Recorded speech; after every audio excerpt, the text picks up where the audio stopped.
Historias que inspiran, estrategias que transforman y mapas para navegar el mundo financiero. Esto es GrowHub Talks, las estrategias que buscabas ahora en un podcast. Comencemos. Bienvenido, Fernando, es un gusto tenerte el día de hoy aquí en GrowHub Talks. Gracias, Raúl, buen día. Lo primero que me interesaría saber es, y me encanta comenzar así el podcast, ¿por qué estás en este mundo de las inversiones? ¿Qué es lo que te ha llevado a querer dedicarte al mundo financiero? Mira, creo que es muy buena pregunta y me puedo ir tan atrás en la historia como quieras, pero yo te diría que desde chico, o sea, un poco ahí por mi padre, por lo que me contaba de mi abuelo, familia emprendedora que vinieron de Europa en su momento, de España para México, pues siempre me platicaba yo a mi abuelo no lo conocí, pero siempre me platicaba un poco de los negocios. Vinieron pues con una mano adelante y otra detrás y empezaron pues poco a poco a buscarse la vida y empezar a ser más emprendedores, por así que de los de antes, desde inicio.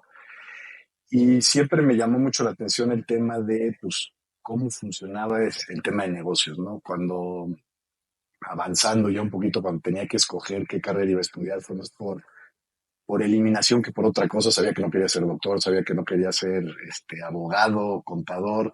Y la parte de negocio siempre me llamó la atención y me acuerdo que mucha gente me dijo, a ver, pues si no tienes claro, pero sabes que quieres estar en el tema de negocios, o administración o ingeniería, ¿no? Y de ahí pues, me fui por el tema de ingeniería. Y una cosa fue llevando a la otra. Dentro de ingeniería, pues me fui por la rama más, si quieres, ligada a negocios, que en México es ingeniería industrial, y pues ahí empecé a tener todavía más exposición, ya después temas de trabajos. Y siempre me llamó mucho la atención pues, qué hacía la gente o qué hacían los negocios con su dinero, con el excedente, con la caja de los negocios, dónde lo invertían, dónde era la mejor forma de ponerlo a trabajar, a producir. Y pues también de manera curiosa, platicando con amigos, con familiares, luego pues veías, en mi opinión, decisiones, algunas muy interesantes, algunas que me llamaban la atención de gente que yo respetaba y admiraba mucho, respeto y admiro mucho en tema de operar, de manejar negocios, pero cuando llegabas al plano de las inversiones, me llamaba la atención el poco conocimiento o la poca sofisticación que llegaban a tener algunos de ellos, ¿no?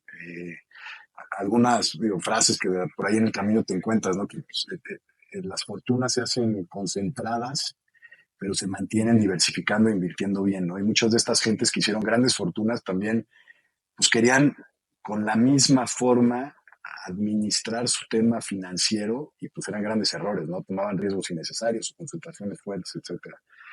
Entonces, pues una cosa me fue llevando a la otra. Me tocó trabajar en varias empresas, algunas de tecnología. También tuve rato de consumo de productos de consumo, en consultoría. Y pues siempre pues el tema de negocios relacionado a la parte de inversión fue la que más me llamó la atención. Y a nivel personal también, o sea, siempre curiosidad de, oye, pues dónde hay oportunidades de inversión, qué se puede hacer, platicar con los amigos, qué estás haciendo. Entonces, yo creo que ha sido un tema, regresando al principio, fundado un poco por historia familiar, y después acrecentado más por mi propia curiosidad de entender el mundo de las finanzas. Y una cosa me llevó a la otra y acabé, yo te diría también por azares del destino, acabando en temas financieros cuando mi vocación era más de ingeniero, ¿no? Mi formación fue más de ingeniero. Y la siguiente pregunta sería, ¿qué te llevó al capital de riesgo? Sí, yo creo que eso también la ancla el tema de emprendimiento. Capital de riesgo, si lo simplificamos en la forma más pura, es apoyar con dinero en las etapas más tempranas de ideas que se acaban volviendo productos o servicios que luego llegan a transformar al mundo, ¿no? Entonces, si vemos el emprendedor al principio, pues empieza con lo que puede, con su capital propio y con sus recursos para crear o para echar a andar esa idea. Y en el primer momento en donde empieza a necesitar más, pues ahí entran los famosos ángeles inversionistas o los familiares y amigos, que son los que realmente le ayudan a potenciar esta idea y a crecer.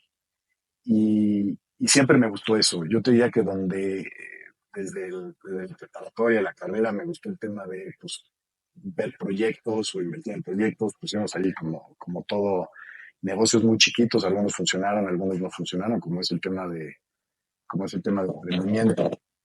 Eh, y ya en la carrera y después yo creo más en la maestría, en la universidad y en la maestría, que empiezas a tener ya más contacto con la teoría del venture capital, en este caso con la teoría del capital riesgo, y contaminado un poco, yo después estudié en California, contaminado también un poco por estos polos de innovación, de emprendimiento, pues me despertó más ese interés por estar cercano al tema de capital semilla, al tema de venture capital.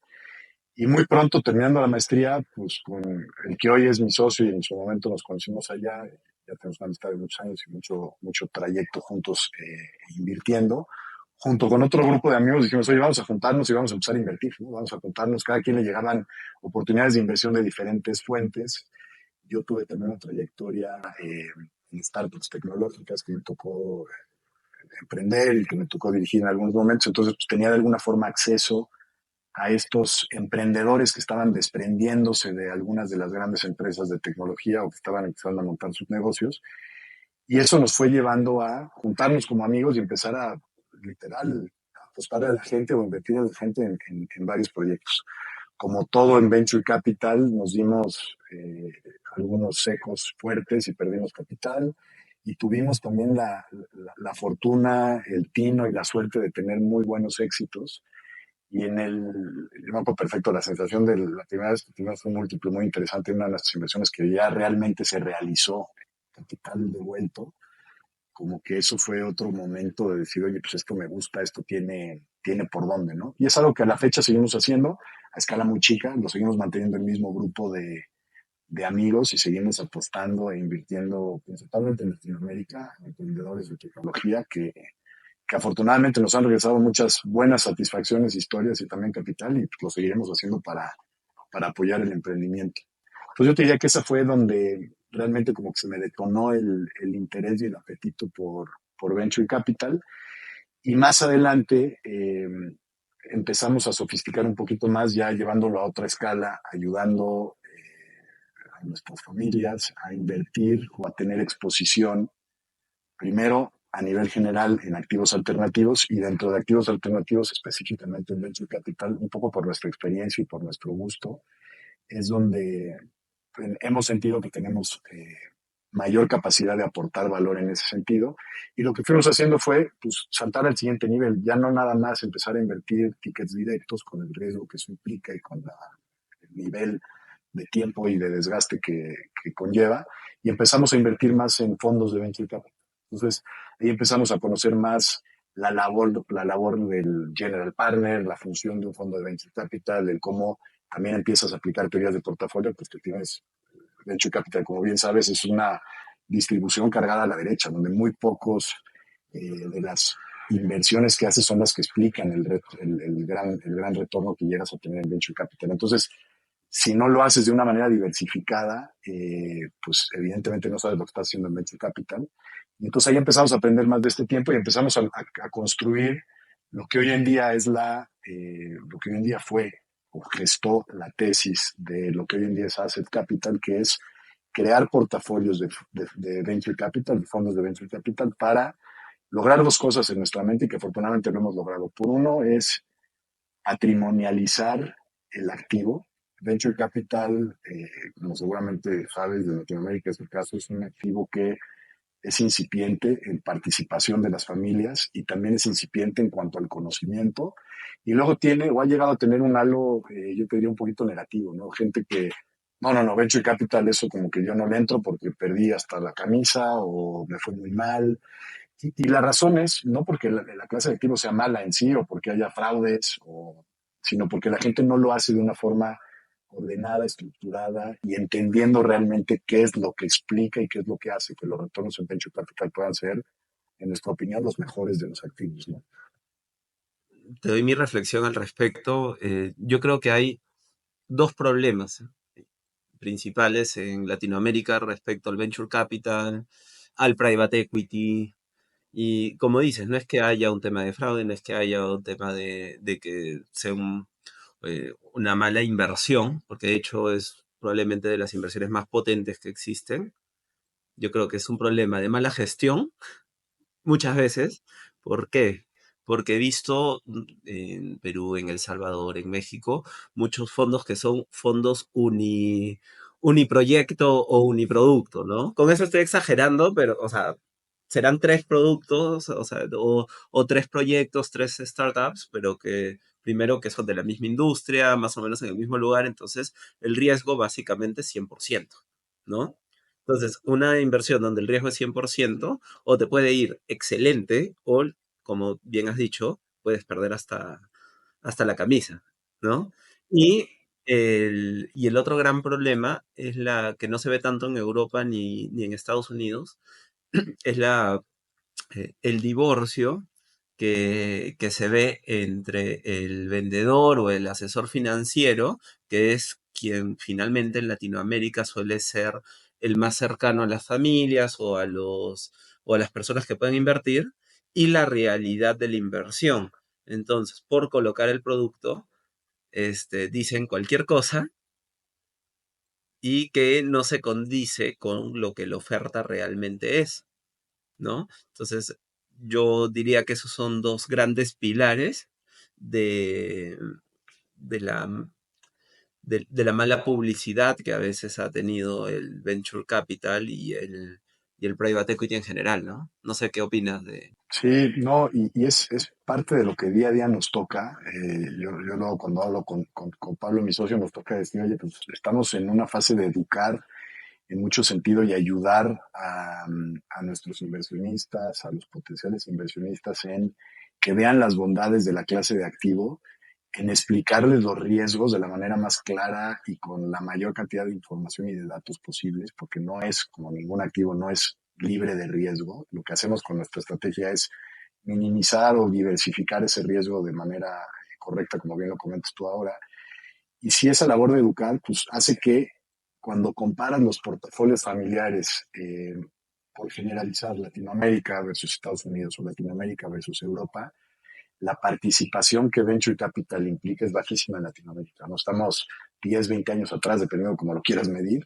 Hay familias que ya se están empezando a sofisticar. Ha ayudado mucho, yo te diría, a las generaciones que, a lo mejor como fue mi caso, ¿no? Que ya te expones a otras geografías, que estudias fuera y que regresas un poco con esa mentalidad de decir, nos ha tocado muchos miembros de segundas, terceras, cuartas generaciones que regresan y se emocionan con la clase de activo y ayudan a los padres o las generaciones de arriba a entender la clase de activo, y ahí es una oportunidad de oro para en conjunto empezar a construir portafolios en venture capital private equity que de otra forma sería muy difícil, y que, regresando al punto de los asesores financieros, instituciones, a veces con temas de métricas, cuotas, objetivos, empujan, por decirlo de una forma burda, productos a ciertas familias que a lo mejor ni siquiera ellos los entienden, ni siquiera se lo saben explicar, y nada más es por rellenarles algo. Y luego estas familias cuando dicen, oye, bueno, ya regresan algo de dinero de este fondo de private equity.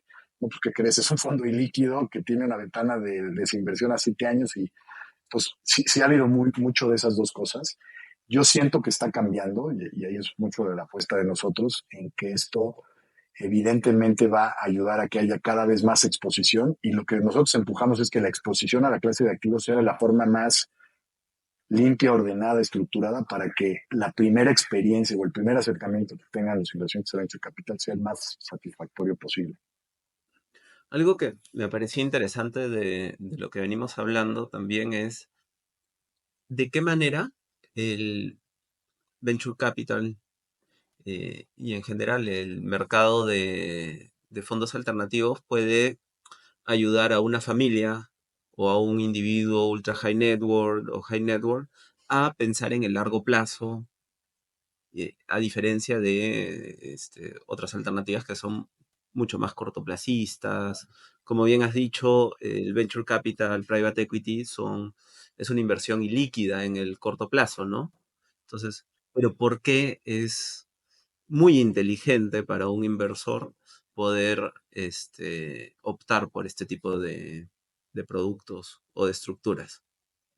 Sí, esa es una excelente pregunta, y es también parte de los temas que nosotros tratamos de transmitir a las familias y a los potenciales inversionistas en nuestras interacciones, y es, en nuestra opinión, son dos. La principal número uno es la diversificación. Si tú, en el momento que un portafolio, vamos a simplificar, un portafolio que tienes únicamente bonos y acciones públicas, portafolio, pues el 60-40 tradicional. En el momento que a ese portafolio le agregas activos alternativos, dentro de la cubeta de alternativos podemos meter real estate, private equity, venture capital, definitivamente. Pasan dos cosas a ese portafolio.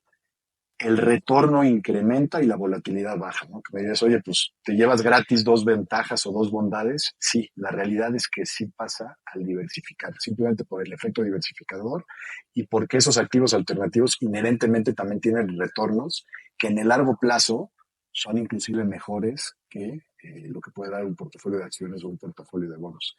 Entonces, cuando logras entender eso y cuando logras transmitirle eso, es muy famoso el caso de la Universidad de Yale, ¿no? En Estados Unidos, donde su fondo de pensiones empezó a popularizar el modelo, el famoso endowment model, donde ya más de la mitad de la asignación de los portafolios de ese tipo de inversionistas son en activos ilíquidos y a largo plazo. Y la razón de fondo es esta que comenté, te baja la volatilidad y te incrementa el retorno potencial del portafolio. Ahora, para poder hacer eso, se tiene que entender muy claramente las necesidades de liquidez en el mediano y corto plazo de la familia, la empresa o el inversionista, ¿no?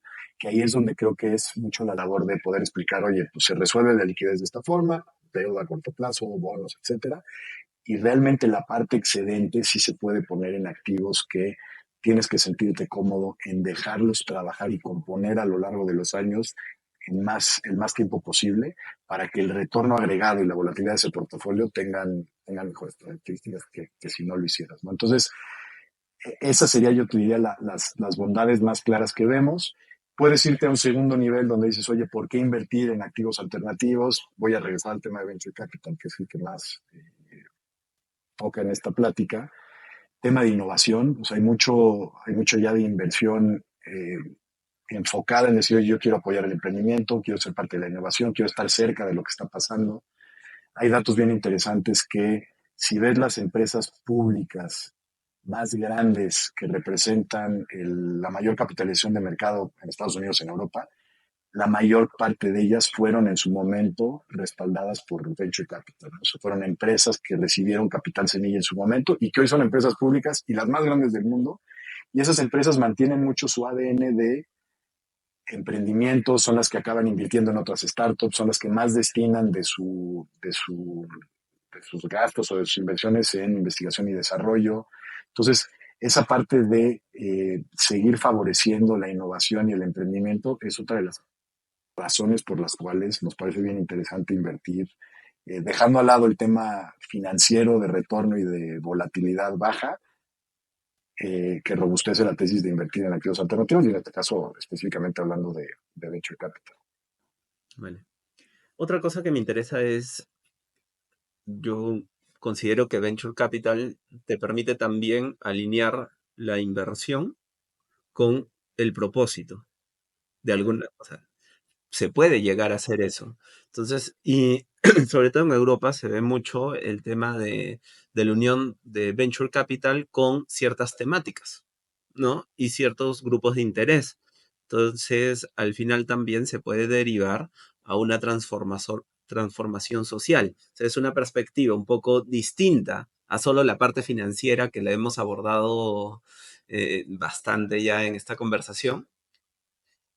En tu experiencia, ¿de qué manera tú crees que el venture capital representa una ventaja para un inversionista temático?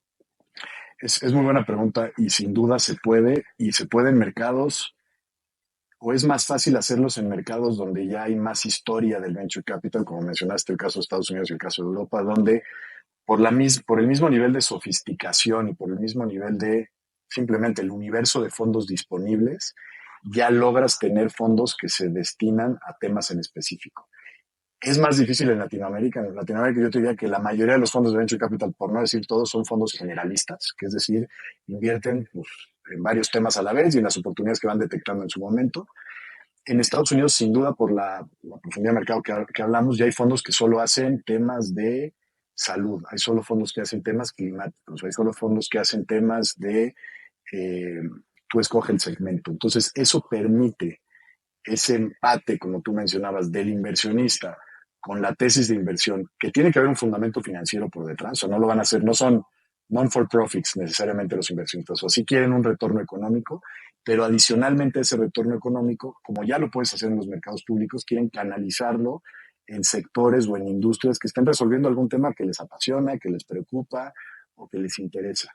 Y el otro segmento que yo diría que también es de interés, si quieres con un toque más estratégico, son inversionistas que por su negocio familiar o por la empresa o por la historia tienen algún interés en ciertas industrias o ciertos sectores y que también pueden escoger los fondos de venture capital que tienen exposiciones en esas industrias y lo hacen lo hacen de una manera pues, muy lógica, ¿no? Uno es para ver qué tipo de innovaciones están pasando en las industrias que ellos representan y de alguna forma como que estar a través de esas inversiones en la punta de la lanza de las innovaciones tecnológicas y después potenciar a esas empresas chicas con, yo puedo ser un proveedor tuyo, puedo ser un cliente, te puedo ayudar, ¿no? Entonces ya nos empieza a pasar que este segmento de inversionistas que son los corporate venture capitals, ¿no? Que son esta parte de las empresas que destinan inversión a estar invirtiendo en temas de venture capital, nos buscan para decir, oye, yo quiero canalizar algo de mi inversión en temas de logística o en temas de retail o en temas de salud, ¿no? Entonces,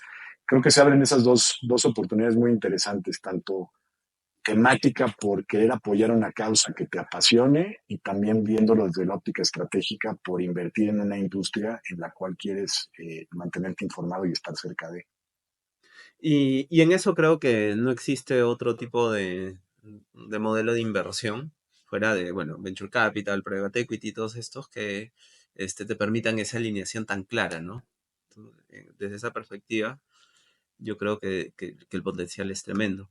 Ahora, desde la perspectiva que te ha dado trabajar ya y especializarte en el mundo del Venture Capital, ¿hay sectores o regiones en Latinoamérica que consideres que tienen un alto potencial para Venture Capital, que tengan buenos proyectos? ¿Cuál es el lugar de Latinoamérica que consideras que está más avanzado a ese nivel? Mira, yo me iría a qué es lo que necesitas o qué es lo que la historia nos ha enseñado que necesitas para tener polos de innovación interesantes y podemos tomar ejemplos desde Silicon Valley, podemos tomar ejemplos como Tel Aviv, hay ejemplos en Canadá que también son interesantes. Tiene que haber una combinación de factores, no necesariamente en todos pasan todos, y ahorita regreso al tema de Latinoamérica, ¿no? Pero por un lado tiene que haber capital disponible para invertir, y ese capital puede venir desde las manos privadas, que ahorita hemos hablado mucho de los ángeles inversionistas, de los inversionistas en fondos, pero sin duda también tiene que venir de la parte pública, los gobiernos, las instituciones gubernamentales que apoyen y que estén dispuestas con un costo de capital bajo a apoyar la inversión en proyectos de emprendimiento. Entonces, esa te diría que es una de las condiciones que tiene que haber. La otra es talento, ¿no? Y muchas de estas luego empiezan a combinarse y una trae a la otra, ¿no? Este efecto huevo-gallina es a veces difícil de separar, pero la otra es tema de talento. Y tema de talento, en tema de Venture Capital, sí con un sesgo tecnológico o de innovación importante, mucho tema de programación, mucho tema de procesos, ciberseguridad, etcétera. Y para que esto se dé, las universidades son un punto importante de generación de este talento, pero la otra son las industrias. Lo que pasa muy comúnmente en Estados Unidos es que cuando una empresa, voy a tomar el ejemplo de Uber, ¿no? Empieza a crecer, crecer, crecer, se vuelve una fábrica de talento que los desarrolla, los acelera y luego muchos de estos individuos deciden salirse y montar su proyecto, ¿no? Y entonces esa industria que empezó a preparar talento en la práctica, un modelo de aprendizaje, ellos se salen y empiezan a montar sus proyectos, ¿no? Entonces, ese desprendimiento ayuda a que haya más oportunidades de inversión.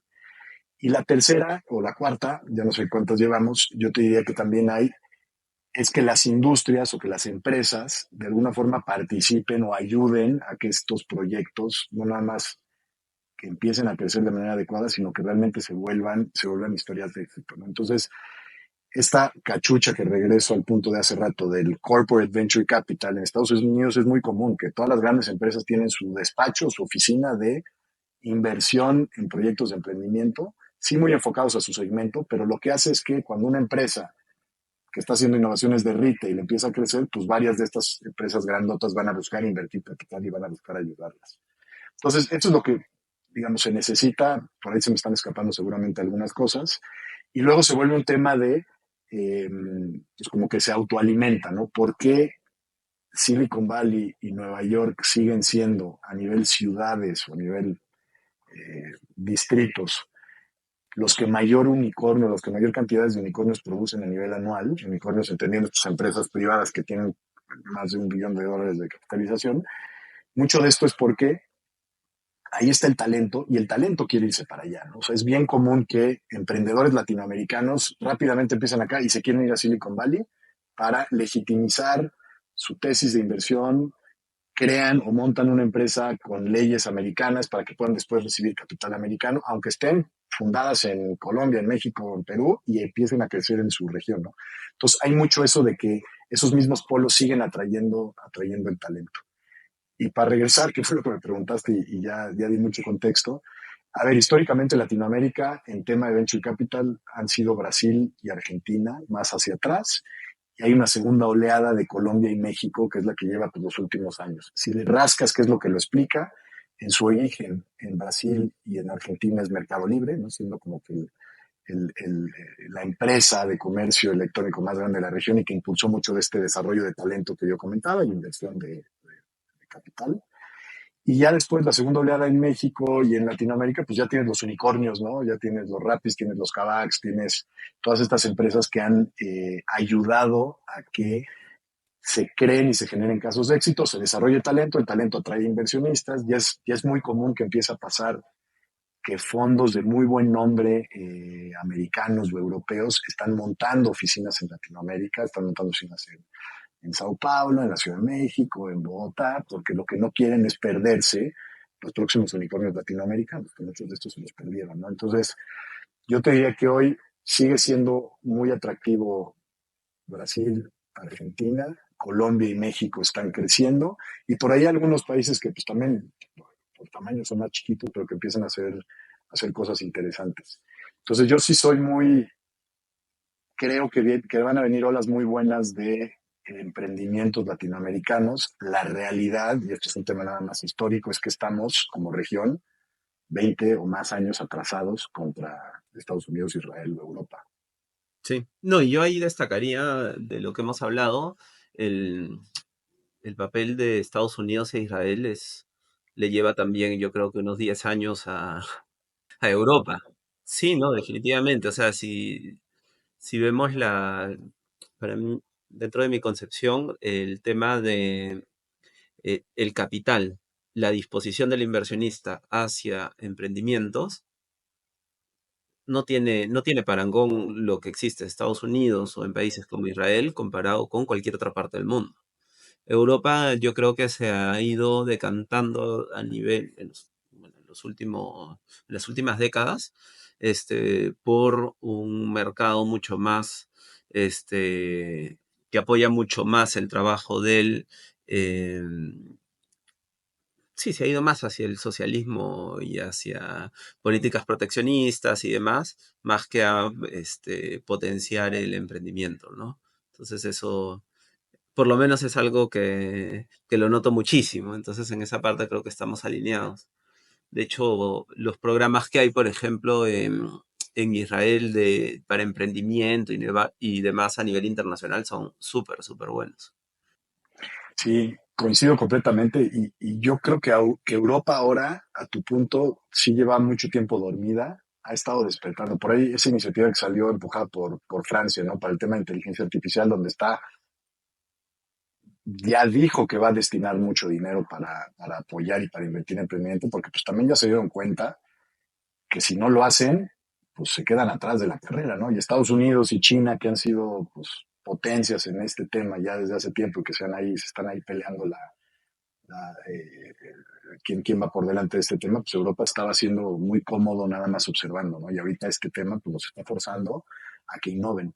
Y el punto de Israel es muy claro, también va relacionado al tema militar, ¿no? O sea, no nos olvidemos que grandes de las innovaciones que hoy damos por hecho, el GPS nació de un tema militar, el Internet nació de un tema militar, ¿no? Entonces, estos países, Estados Unidos e Israel, siendo muy buenos ejemplos, sus ejércitos destinan mucho dinero y sus gobiernos a la innovación en tecnología, que después esa innovación que tiene aplicaciones militares iniciales salpican o desprenden innovaciones civiles que hoy en día pues ya para nosotros son de uso común, ¿no? Entonces, totalmente va relacionado a ese tema de inversión y ojalá en Latinoamérica tengamos pues más capital, tanto público como privado, que se destine para apoyar este tipo de emprendimientos e innovación, porque talento hay, mercado hay, y la tecnología ya no son barreras de entrada. Los costos de pues, cualquier tema de procesamiento de datos, almacenamiento de datos, ya están a niveles y siguen bajando cada vez más, que eso ya no es una barrera, ¿no? Entonces, yo creo que más bien es este tema de que haya el capital, que haya la paciencia también del mercado y que cada vez se den más casos de éxito, porque ahí cuando hay casos de éxito es cuando otra vez se vuelve atractivo y se vuelve este proceso o este círculo productivo de reinversión en la clase de activo. Entonces, con lo que ya hemos hablado, la última reflexión que me interesaría escuchar es, en un mundo tan convulsionado, donde vemos que se están reestructurando incluso las relaciones este, entre países, ¿de qué manera la inversión en venture capital le da una capacidad al inversionista el día de hoy para tener tranquilidad en cuanto a su patrimonio en el largo plazo? Es muy buena pregunta. Algo de esto ya hablamos al principio, pero para no obviarlo es una clase de activo que de invertirse de manera correcta, que lo hemos tocado bien diversificada, con los gestores correctos, las geografías y las industrias correctas, logras darle al portafolio mejor rentabilidad y una menor volatilidad. La contra que trae es un tema de liquidez o falta de liquidez, que ya lo mencionamos, pero es algo que perfectamente puede vivir el inversionista si lo diseña bien desde el principio. Y no sé si algo que estarías de acuerdo es que yo le aumentaría a las características que pones, es la descorrelación respecto al mercado de renta variable. Entonces, que eso es importantísimo de mencionarlo. Entonces, algo que muchas veces le preocupa al inversionista es ver cómo se está comportando el mercado americano, el S&P, el DAX en Europa, o sea, para hablar de grandes índices. Pero lo interesante, yo creo, también del venture capital y este tipo de inversiones es la descorrelación respecto a estas medidas, ¿no? Porque al final un índice es como un termómetro de la economía, pero el venture capital se descorrelaciona de eso, no se comporta ni tiene relación con este tipo de inversiones. Sí, sin duda ahí es donde es una diversificación que realmente es inteligente, donde esta baja correlación o descorrelación o correlación inversa en algunos casos hace que justamente a tu punto el retorno te ayude en el largo plazo a que el portafolio se componga de mejor manera. Y a tu punto también cíclico, si hay a ver, yo soy del campo que, como en cualquier clase de activo, lo que tiene que tener un inversionista es una decisión de asignación de los diferentes activos de un portafolio con base en su tolerancia de riesgo, necesidades de liquidez, horizonte de inversión, etcétera.